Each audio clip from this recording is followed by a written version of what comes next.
After a lengthy early access period, developer Questline and publisher Awaken Realms open-world action RPG Tainted Grail: The Fall of Avalon launched for PC and console earlier in May. And as many have told you by now, it's quite an impressive and well put together experience, flaws and all, of which it does have a few admittedly. Barring some undeniable rough edges here and there, however, like questionable technical deficiencies, The Fall of Avalon does succeed in delivering a game inspired by beloved genre greats like The Elder Scrolls IV Oblivion and Skyrim, which also makes its own stamp in certain key ways.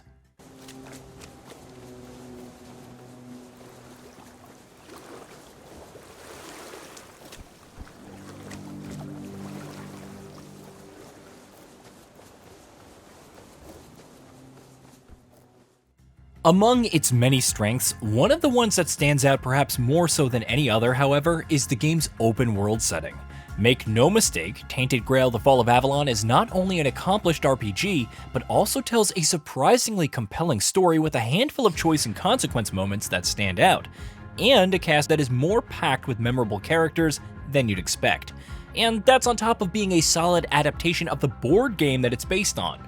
But even with all that said, it's probably the game's open world that leaves the strongest impression.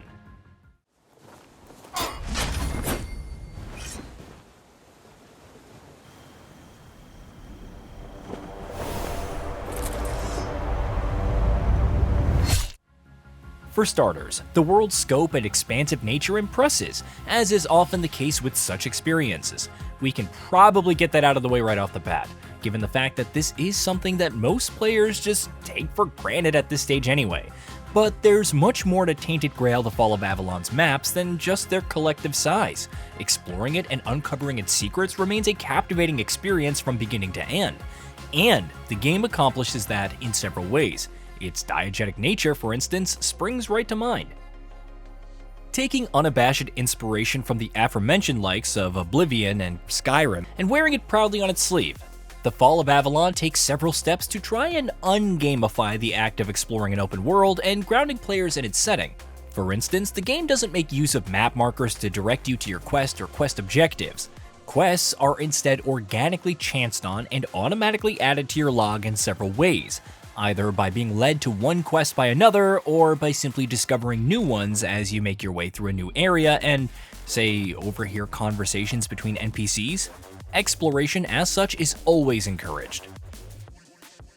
Meanwhile, while you're in the middle of one of the many quests that the game's world has on offer, you're also not following markers to your destination, with the primary way of engagement being to pay attention to the world and your surroundings and talking to NPCs to get the lay of the land.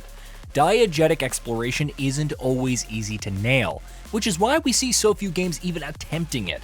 But Tainted Grail: The Fall of Avalon doesn't disappoint, successfully backing its vision for grounded and immersive exploration with design that is strong enough to actually make that fun. And the design certainly is quite impressive. No, not spectacular perhaps, but certainly legitimately really darn good at the very least, and arguably deserving of stronger praise still.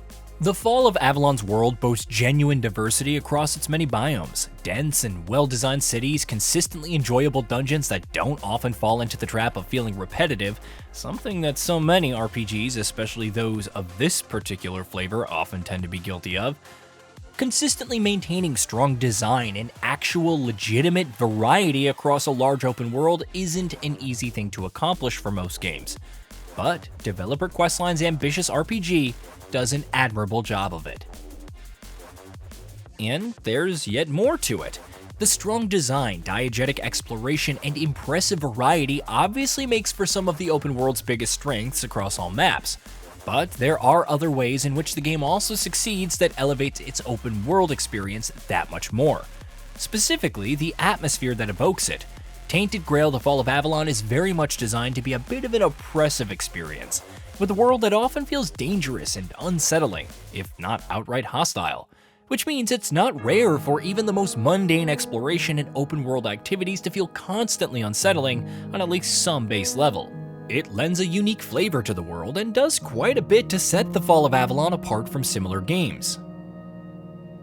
It's quite visually striking as well. Granted, this isn't the most technically polished game that you'll ever play, and as we touched on in our review, the Fall of Avalon does suffer from its fair share of visuals and technical rough edges that do impact the experience to some degree.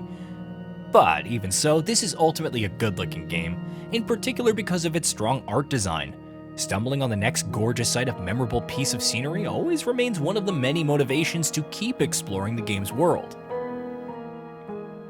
No, the Fall of Avalon's open-world experience isn't always flawless. Some might argue, for instance, that the rewards and distractions the game offers up in the form of loot, equipment, enemy camps, or what have you aren't always the most, well, rewarding or distracting, depending on what you're trying to do. Often, in fact, they feel quite cookie-cutter, but then again, there is a strong case to be made that the biggest reason to explore the RPG's world is not to find stronger, better loot, but to find new quests, learn more about the world, uncover more of the lore and the story, and meet new characters, just to keep making new discoveries in a nutshell. In fact, we'd wager that this is exactly what developer Questline would tell you, and that's the point.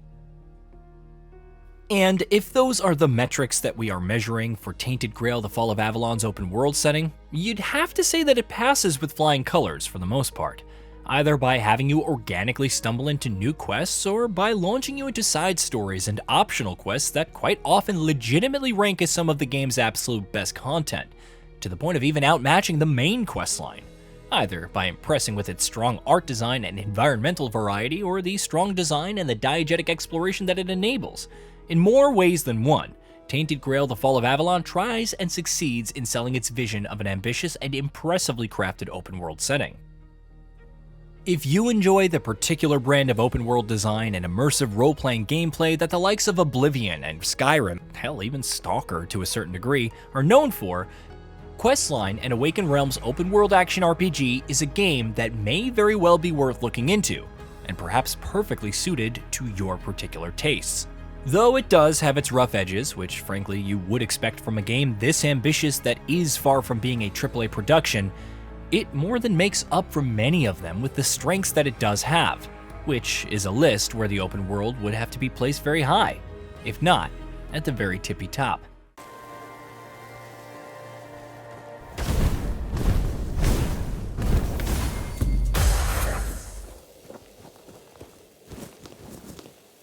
Hey, did you know that we at Gaming Bolt upload new videos every day? Stick around, drop a like, subscribe, and hit that bell. And let us know what kind of content you'd like to see in the future with a comment below.